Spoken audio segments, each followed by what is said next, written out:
नमस्कार, स्वागत है आप सभी का आज की खबर में। दिन भर की तमाम बड़ी और अहम खबरों के साथ आपके साथ मैं हूं दीक्षा कोहली। अगले आधे घंटे में होंगी देश, दुनिया और राज्यों की तमाम बड़ी खबरें, लेकिन शुरुआत हेडलाइंस के साथ। देश की स्थिरता में भारतीय सभ्यता और संस्कृति की अहम भूमिका। गुजरात के मोरबी में हनुमान जी की 108 फीट ऊंची प्रतिमा के अनावरण पर बोले प्रधानमंत्री, वोकल फॉर लोकल अभियान को सफल बनाने के लिए संत समाज से मांगा सहयोग। केंद्रीय स्वास्थ्य मंत्री ने की 1 लाख स्वास्थ्य और कल्याण केंद्रों पर ई संजीवनी टेली परामर्श सुविधा की शुरुआत। टेली कंसल्टेशन के जरिए लोग बड़े डॉक्टरों से ले सकेंगे सलाह। आयुष्मान भारत स्वास्थ्य और कल्याण योजना के 4 साल पूरे। पर्यावरण संरक्षण के लिए वैश्विक स्तर पर साझा प्रयास की जरूरत। राष्ट्रीय पर्यावरण युवा संसद में लोकसभा अध्यक्ष का संबोधन। युवाओं से जलवायु की सुरक्षा के लिए अपनी जिम्मेदारी निभाने का आह्वान। मणिपुर में मुख्यमंत्री एन बीरेन सिंह कैबिनेट का विस्तार। राज्यपाल ने 6 मंत्रियों को दिलाई पद और गोपनीयता की शपथ। 4 राज्यों में उपचुनाव के नतीजों में सत्तारूढ़ दल का दबदबा कायम। और यूक्रेन पर नए सिरे से मिसाइल हमले करने की मॉस्को ने दी धमकी। कीव समेत दूसरे शहरों में रूसी सैन्य बलों की भारी बमबारी। राष्ट्रपति जेलेंस्की की रूसी तेल पर प्रतिबंध लगाने की अपील।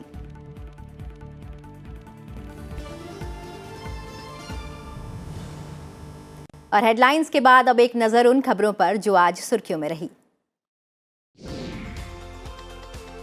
उपराष्ट्रपति एम वेंकैया नायडू ने 2 दिवसीय वाराणसी दौरे के दौरान आज काशी में बाबा विश्वनाथ का आशीर्वाद लिया। साथ ही कल भैरव मंदिर में पत्नी सहित पूजा अर्चना की। विश्वनाथ धाम पहुंचकर उपराष्ट्रपति रेड कार्पेट से होते हुए बाबा के गर्भगृह में पहुंचे। उनके साथ राज्यपाल आनंदीबेन पटेल, प्रदेश के उप मुख्यमंत्री ब्रजेश पाठक और राज्य मंत्री स्वतंत्र प्रभार दयाशंकर मिश्र दयालु भी मौजूद रहे। मॉरिशस के प्रधानमंत्री प्रविंद्र कुमार जगन्नाथ कल से 7 दिवसीय भारत दौरे पर आ रहे हैं। विदेश मंत्रालय के मुताबिक प्रधानमंत्री नरेंद्र मोदी के निमंत्रण पर मॉरिशस के प्रधानमंत्री प्रविंद्र कुमार जगन्नाथ अपनी पत्नी कोबिता जगन्नाथ और एक उच्च स्तरीय प्रतिनिधि मंडल के साथ 17 से 24 अप्रैल तक भारत का दौरा करेंगे।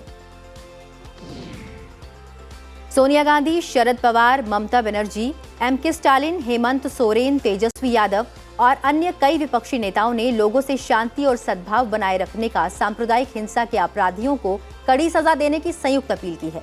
साझा बयान में कहा गया है कि देश में अभद्र भाषा की बढ़ती घटनाएं चिंताजनक है।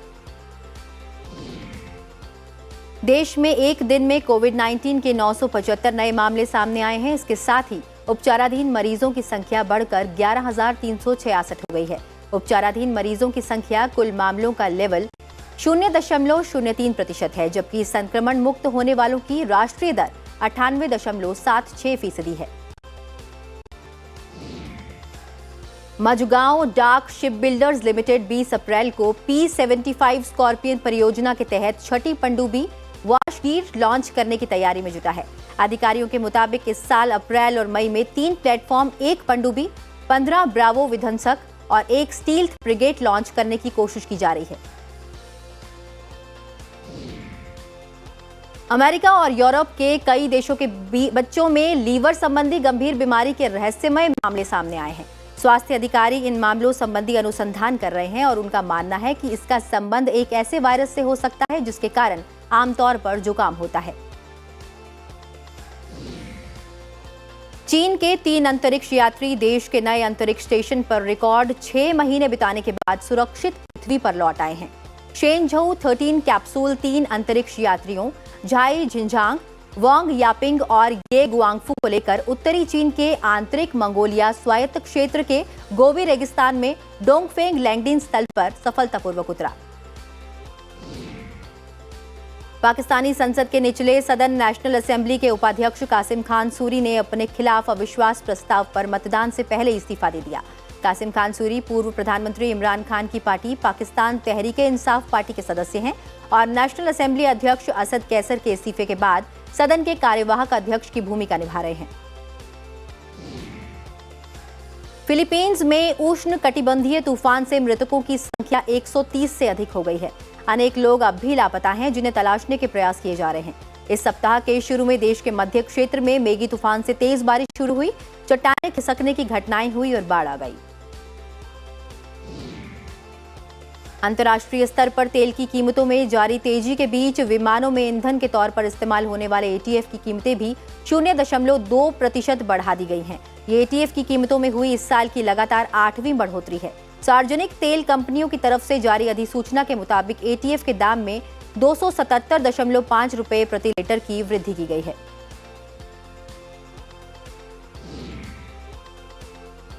और अब खबरें विस्तार से। प्रधानमंत्री नरेंद्र मोदी ने कहा कि भारत इस मोड़ पर स्थित नहीं बन रह सकता, उसे आत्मनिर्भर बनना होगा।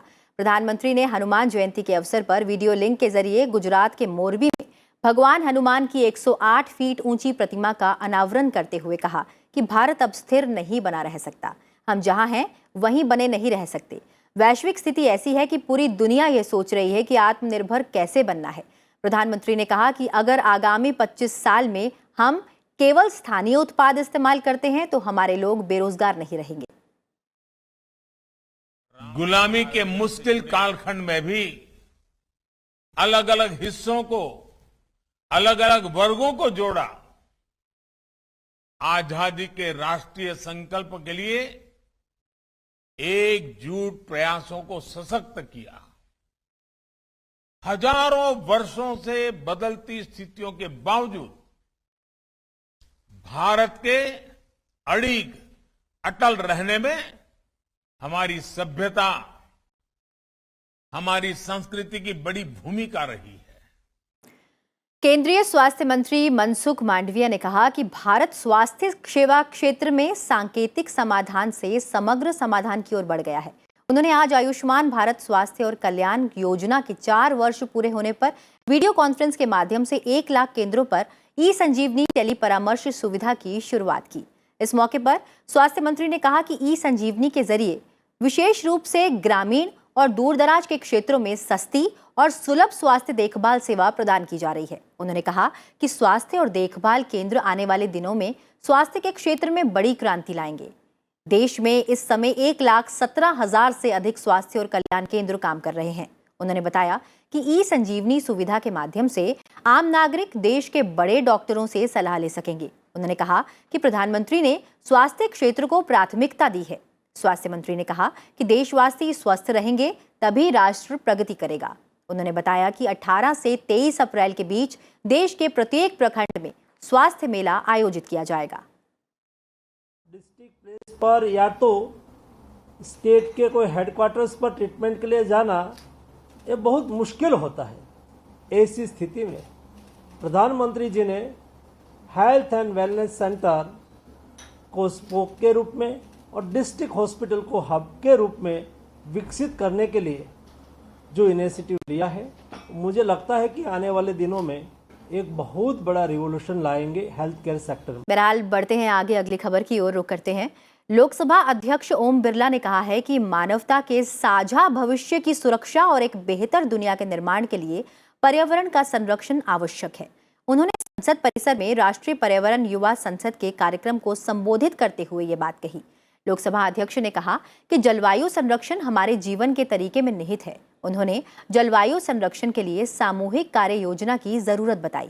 क्लाइमेट जस्टिस पर जोर देते हुए अध्यक्ष ने कहा कि विकसित देशों को जलवायु की सुरक्षा के लिए अपनी जिम्मेदारी साझा करनी चाहिए।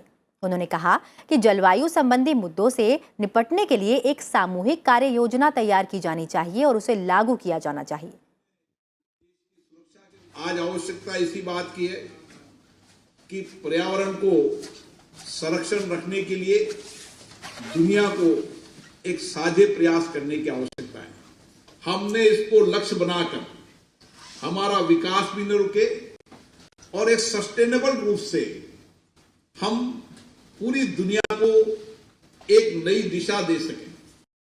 जलवायु संरक्षण में युवाओं की भूमिका पर बोलते हुए लोकसभा अध्यक्ष ओम बिरला ने कहा कि देश में सामाजिक, आर्थिक और राजनीतिक परिवर्तन लाने में युवाओं ने हमेशा निर्णायक भूमिका निभाई है। उन्होंने कहा कि युवाओं को जलवायु की सुरक्षा के लिए अपनी जिम्मेदारियों को समझना चाहिए और साझा पर्यावरणीय पहल के लिए सरकार के साथ भागीदारी करनी चाहिए। आज समय यही आ गया है कि हम किस तरीके से ये आजादी की लड़ाई का संकल्प की तरह हमारा पर्यावरण और प्राकृतिक संसाधनों को सुरक्षित रखने के लिए एक लंबी लड़ाई लड़ने की आवश्यकता देश के नौजवानों की है। राज्यों में लोकसभा की एक और विधानसभा 4 सीटों पर हुए उपचुनाव में सत्तारूढ़ दल का दबदबा कायम रहा। पश्चिम बंगाल में आसनसोल लोकसभा सीट के लिए हुए उपचुनाव में टीएमसी प्रत्याशी और पूर्व केंद्रीय मंत्री शत्रुघ्न सिन्हा ने जीत हासिल कर ली है। उधर राज्य की बालीगंज विधानसभा के लिए हुए उपचुनाव में टीएमसी नेता बाबुल सुप्रियो ने जीत दर्ज की है। बिहार में बोचाहा विधानसभा सीट पर राष्ट्रीय जनता दल प्रत्याशी अमर कुमार पासवान ने बीजेपी की देवी कुमारी को 36,658 वोटों के अंतर से हरा दिया। महाराष्ट्र में सत्तारूढ़ महाविकास अघाड़ी में शामिल कांग्रेस के उम्मीदवार जयश्री यादव ने कोल्हापुर उत्तर विधानसभा क्षेत्र में हुए उपचुनाव में जीत दर्ज की है। छत्तीसगढ़ की खैरागढ़ विधानसभा सीट में कांग्रेस की उम्मीदवार यशोदा वर्मा ने जीत दर्ज की है। उन्होंने बीजेपी की उम्मीदवार कोमल जंघेल को हराया। मणिपुर में मुख्यमंत्री एन बीरेन सिंह ने आज कैबिनेट स्तर के 6 मंत्रियों को शामिल कर मंत्रिपरिषद का विस्तार किया है। राज्यपाल ला गणेशन ने राजभवन के दरबार हॉल में मंत्रियों को पद और गोपनीयता की शपथ दिलाई। इसके साथ ही बीरेन मंत्रिमंडल के मुख्यमंत्री समेत मंत्रियों की संख्या बढ़कर 12 हो गई है। इससे पहले 21 मार्च को 6 मंत्रियों ने शपथ ली थी। इनमें से 2 मंत्री नगा पीपल्स फ्रंट पार्टी के हैं। शपथ ग्रहण समारोह में मुख्यमंत्री, उनके कैबिनेट सहयोगियों और पार्टी के अन्य नेताओं ने भाग लिया। कांग्रेस अध्यक्ष सोनिया गांधी के आवास पर पार्टी के वरिष्ठ नेताओं की एक अहम बैठक हुई। बैठक में कांग्रेस के प्रस्तावित चिंतन शिविर, आगामी विधानसभा चुनावों की तैयारियों, सदस्यता अभियान समेत कई और अहम मुद्दों पर चर्चा हुई। जाने माने चुनावी रणनीतिकार प्रशांत किशोर ने कांग्रेस अध्यक्ष सोनिया गांधी के आवास पर हुई पार्टी के वरिष्ठ नेताओं की बैठक में अगले लोकसभा चुनाव की रणनीति का खाका पेश किया। पार्टी उनकी ओर से पेश की गई योजना पर विचार करने के लिए नेताओं का एक छोटा समूह बनाएगी, जो 1 सप्ताह के भीतर सोनिया गांधी को अपनी रिपोर्ट सौंपेंगे। बैठक में कांग्रेस के पूर्व अध्यक्ष राहुल गांधी, संगठन महासचिव केसी वेणुगोपाल, वरिष्ठ नेता अंबिका सोनी, मल्लिकार्जुन खड़गे और कुछ और नेता भी मौजूद रहे। Prashant Kishore had given a detailed presentation on 2024 election strategy to the Congress President and some of her senior colleagues. The plan presented by Prashant Kishore will be looked after by a small group set up by Congress President.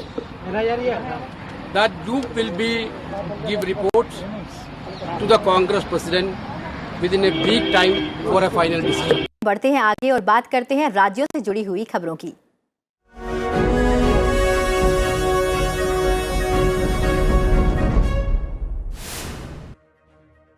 प्रधानमंत्री नरेंद्र मोदी 18 से 20 अप्रैल तक गुजरात का दौरा करेंगे। प्रधानमंत्री 18 अप्रैल को गांधीनगर में स्कूलों के कमांड एंड कंट्रोल सेंटर का दौरा करेंगे।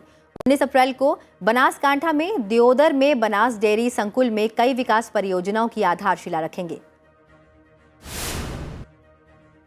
केंद्रीय मंत्री अनुराग ठाकुर ने सांसद मोबाइल स्वास्थ्य सेवा के 4 साल होने पर हिमाचल प्रदेश के ऊना में आयोजित एक कार्यक्रम में लोगों से साफ सफाई पर ध्यान देने की अपील की। साथ ही उन्होंने मई महीने में 15 दिन के लिए महिलाओं की हर तरह की जांच के लिए 30 गाड़ियां चलाने की घोषणा की। पंजाब के मुख्यमंत्री भगवंत मान ने 1 जुलाई से 300 यूनिट मुफ्त बिजली देने की घोषणा की है। राज्य में 300 यूनिट बिजली मुफ्त मुहैया कराना पंजाब विधानसभा चुनाव में किए गए आप के मुख्य चुनावी वादों में से एक था।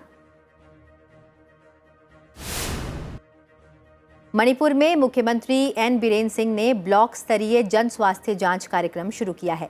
इसके तहत स्वास्थ्य विभाग अन्य विभागों के सहयोग से पूरे राज्य में ब्लॉक स्तर पर स्वास्थ्य शिविर और अन्य स्वास्थ्य देखभाल अभियान संचालित करेंगे। मदुरई में वैगई नदी में भगवान कल्लाझुगर के प्रवेश के दौरान 2 लोगों की मौत हो गई। तमिलनाडु के मुख्यमंत्री एम.के. स्टालिन ने पीड़ितों के परिवारों के प्रति संवेदना व्यक्त की है और मुख्यमंत्री के सामान्य राहत कोष से मृतकों के परिवार को 5-5 लाख रुपए और घायल हुए 7 लोगों को 1-1 लाख रुपए देने की घोषणा की है। गोरखनाथ मंदिर की सुरक्षा में तैनात सिपाहियों पर हमले के आरोपी अहमद मुर्तजा अब्बासी को एटीएस ने आज गोरखपुर कोर्ट में पेश किया। मुर्तजा अब्बासी पर एटीएस ने यूपीए यानी गैर कानूनी गतिविधियां रोकथाम अधिनियम के तहत केस दर्ज किया है। कोर्ट ने इस मामले को एटीएस कोर्ट लखनऊ स्थानांतरित करने के साथ ही मुर्तजा को 14 दिन की जुडिशियल कस्टडी में जेल भेज दिया है। दक्षिण कश्मीर के अनंतनाग जिला के वटनार इलाके में सुरक्षा बलों और आतंकियों के बीच मुठभेड़ जारी है। सुरक्षा बलों और पुलिस ने यहां 3 के करीब आतंकियों की घेराबंदी कर रखी है। मुंबई के माटुंगा स्टेशन पर दादर पुडुचेरी एक्सप्रेस के 3 कोच के शुक्रवार रात पटरी से उतरने की घटना के उच्च स्तरीय जांच के आदेश दिए गए हैं। दादर पुडुचेरी एक्सप्रेस के 3 कोच उस समय पटरी से उतर गए जब सीएसएमटी गडग एक्सप्रेस के इंजन ने उसे पीछे से टक्कर मार दी। हालांकि इसमें किसी के हताहत होने की कोई सूचना नहीं है। उत्तराखंड के पिथौरागढ़ धारचूला रोड के पास से शुरू हुई आग 2 किलोमीटर के दायरे में फैल गई है। फिलहाल आग पर काबू पाने की कोशिशें जारी हैं। आग लगने से कोई पेड़ जलकर राख हो गए। केरल के कई हिस्सों में मूसलाधार बारिश जारी रहने की आशंका है। इडुक्की और वायनाड जिले के लिए आज येलो अलर्ट की चेतावनी जारी की गई है। केरल के कई हिस्सों में मानसून से पहले की बारिश के कारण फसलों और संपत्ति को भारी नुकसान पहुंचा है। ओडिशा के सुंदरगढ़ में आंगनबाड़ी स्कूलों का लुक बदल गया है। यहां 28 मार्च से स्कूल खुलने के बाद बच्चों की संख्या भी बढ़ गई है। बच्चों को नए नए तकनीक के जरिए शिक्षा दी जा रही है।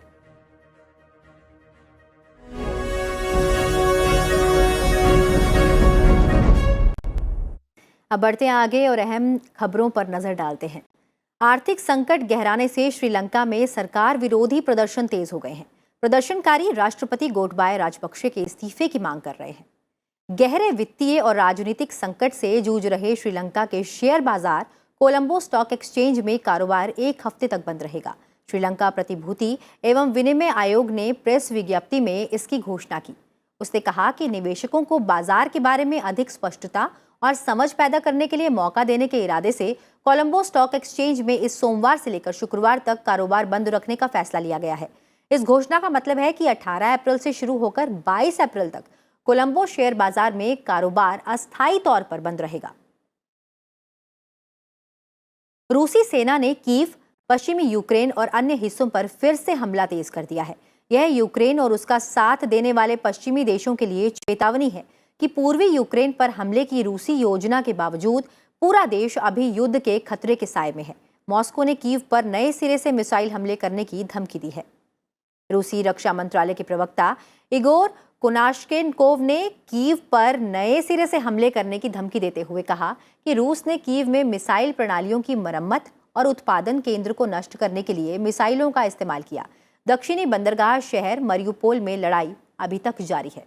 यूक्रेन के राष्ट्रपति व्लादिमीर जेलेंस्की ने लोकतांत्रिक दुनिया से रूसी तेल पर प्रतिबंध लगाने की अपील की है।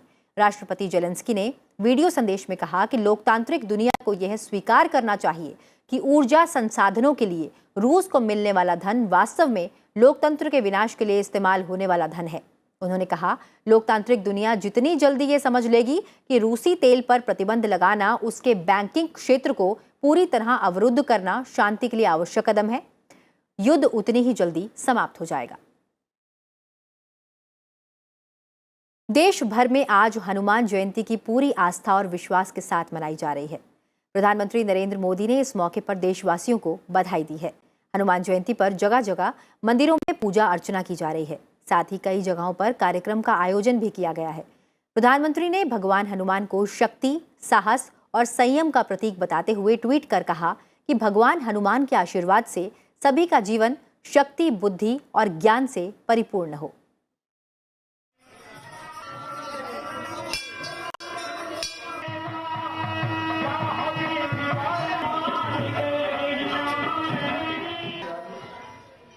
और बुलेटिन में फिलहाल इतना ही। चलते चलते आपको छोड़ जाते हैं लंदन के बकिंगम पैलेस में आयोजित प्रदर्शनी की तस्वीरों के साथ, जहां ब्रिटिश शाही परिवार के स्वामित्व वाली जापानी वस्तुओं को प्रदर्शित किया गया है। फिलहाल मुझे दीजिए इजाजत। नमस्कार।